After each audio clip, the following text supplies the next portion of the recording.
Welcome to the Divine Living Talk Show. I'm your host, Gina DeVee, and this is your spiritual segment where you get your weekly dose of spiritual connection. You are 10 minutes away from feeling grounded, transformed, connected, and on track for your life. So shut off any devices, grab a green juice or your coffee, and let's get started.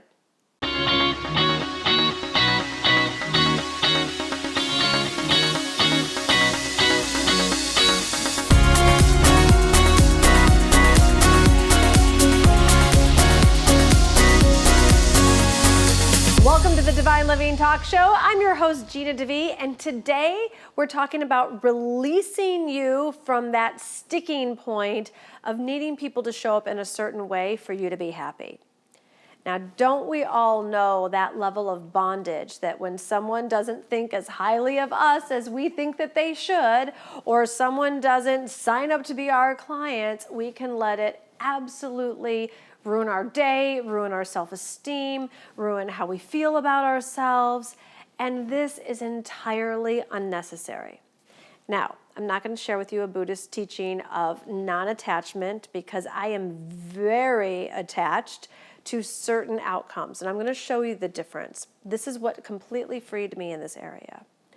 What I have learned in my journey is that if I have a particular desire, let's say to have friends, be in community, make a certain amount of money, have a certain number of people in my programs, like whatever my goals have been, I get to be attached to that outcome.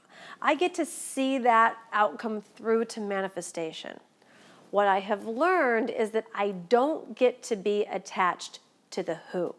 I don't get to be attached to who are my friends, who are my clients, who's in my programs.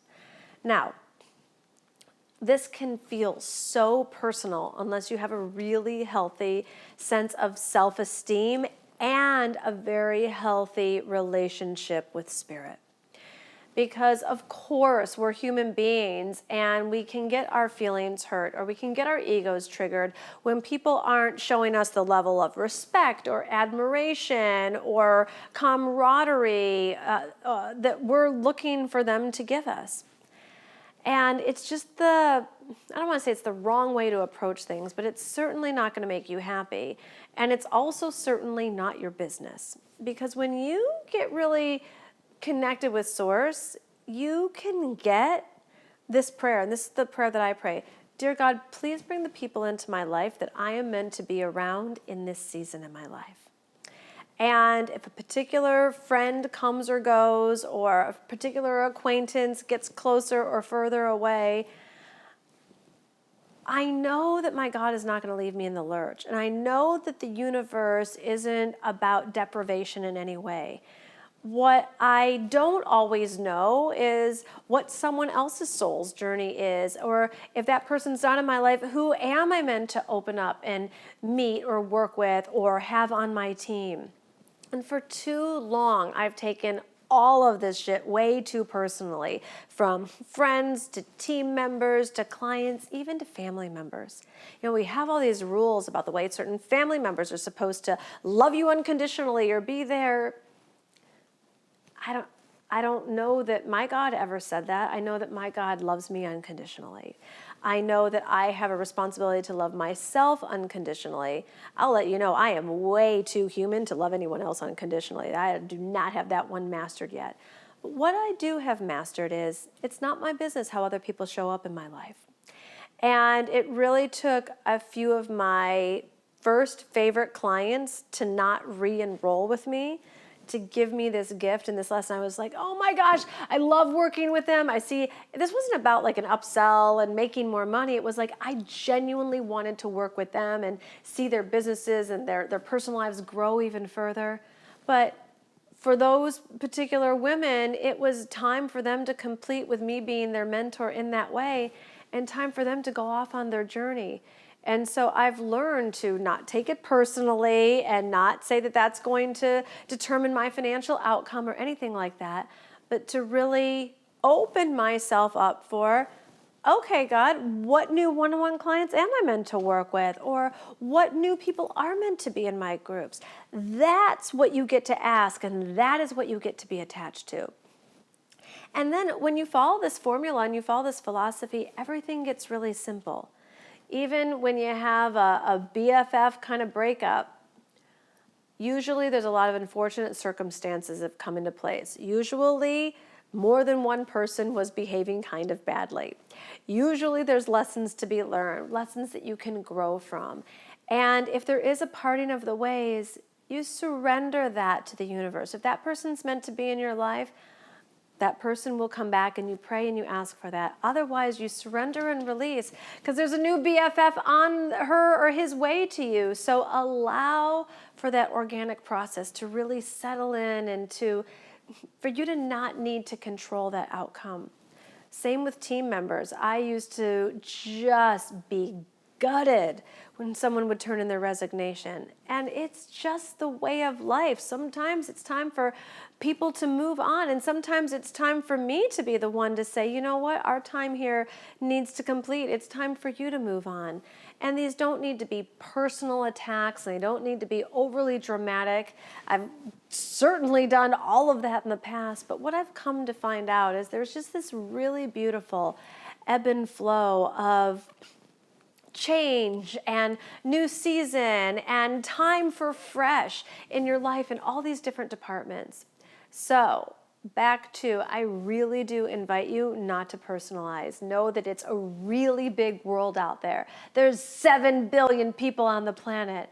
So even if you're going through a romantic breakup and you have deemed that relationship to be the one, I am telling you, there's a lot of people out there, and be open to who you're meant to love, work with, mentor, socialize with, and enjoy that adventure. It's really your opportunity to see. You don't even know how good it can get. I remember at the beginning of my career, I was working on my wealth consciousness, I was working on my business, and my circle of friends, I started to outgrow them. And not because I was social climbing, but because we no longer were interested in the same things. And I was super bummed out, because it was like, well, if I leave them or this circle, who am I going to be friends with? And as I went to the next level, the new level of friends came in. And I'm not going to say they were better than the others. At that time, they were a better match for me. I think that everybody has a place in your life, and you get to evaluate what that's about for you. The point is, there is no lack. There's no lack of friends. There's no lack of clients. There's no lack of who you're meant to be matched with romantically. So really allow yourself to be more interested in who God would bring into your life than necessarily who you need to control to show up to like you in a particular way. That's just a recipe for disaster. People are wired for freedom. So live and let live, and allow yourself to just really get, you're awesome. You are enough. There are plenty of people who want to be your friend and who want to work with you on your team and who want to be in your programs.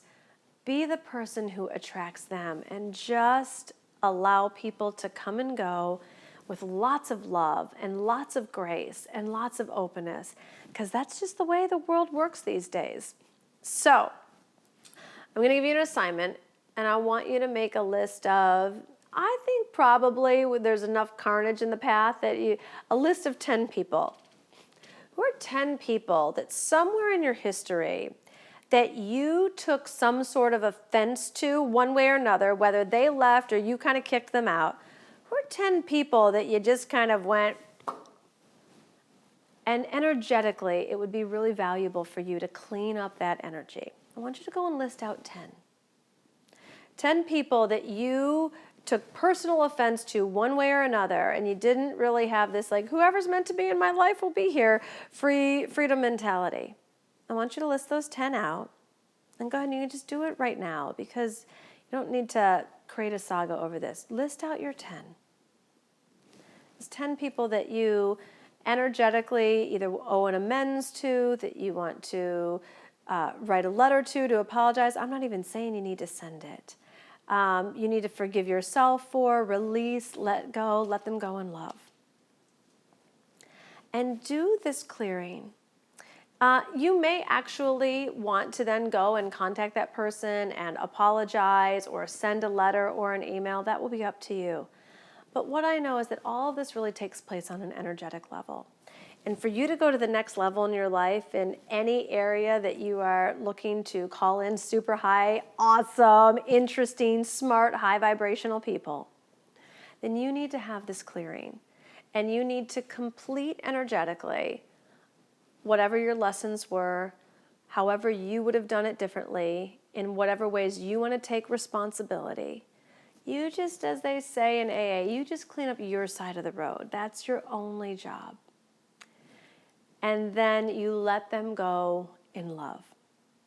You know, we live in a void universe, so when you create that clearing and you create that space, whoever new is meant to come into your vortex will, and it won't have that wonky overlapping energy. It'll just be clean, pure space for your new romantic partner, your new team members, your new clients, your new BFFs. And enjoy this season and this journey with them, because you don't know how long they'll be here, how long they're meant to be in your life. Become unattached to that and enjoy being with them in the present moment. You have the ability to create this beautiful reality, and I invite you to create it today by making this list of 10 and going through this process. So, leave a comment below about what you are releasing of any of the old energy that has been blocking you from, ego wounding, etc. Leave a comment below. I'll be saying a prayer and taking a stand for this to really be cleaned up energy in your life, where you really will be released and you will learn your lessons, because those are just the greatest gifts you can give yourself, and allow this newness into your life. Share this episode with the people who need to see it the most, and I look forward to reading your comments.